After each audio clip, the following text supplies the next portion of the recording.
This week, we're going to practice retelling a story. Our objective for the week is I can describe the characters and setting of a traditional tale. I can describe the plot, problem, and solution, and retell a story's beginning, middle, and end. Good readers are always able to retell the story after they read. So we've learned that you should always do something at the end of a book. So we're just going to practice to become really great retellers.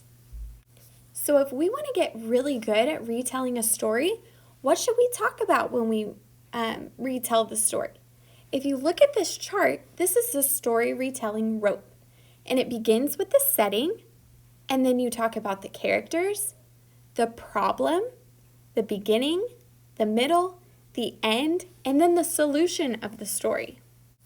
The setting of a story is where the story takes place. Where is everything happening? Is it in a park? Or maybe most of the story is at school? Maybe it's at the character's house? Maybe they're on a barn? Or maybe it's at a store? Wherever the story takes place, that's the setting. You know what characters are. Characters are the people or animals who the story is about. Now, the tricky part when you're retelling a story, you don't want to retell every single character that appears in the story. You only want to talk about the main characters.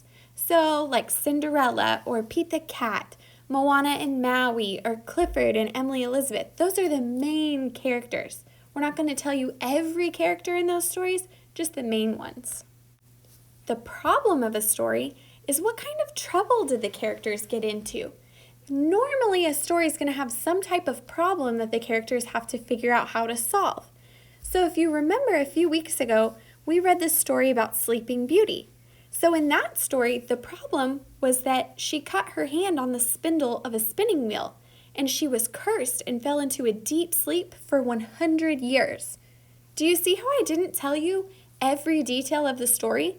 When I asked about the problem, I just told you a very short explanation of what the problem was. The beginning of the story is what happens at the very, very, very front, okay? So if we're thinking about Sleeping Beauty, in the beginning, all of the fairies came to give the princess a gift. I had to think about the whole story. Then I had to think about the beginning. How did the story start? And I had to think of the most important part.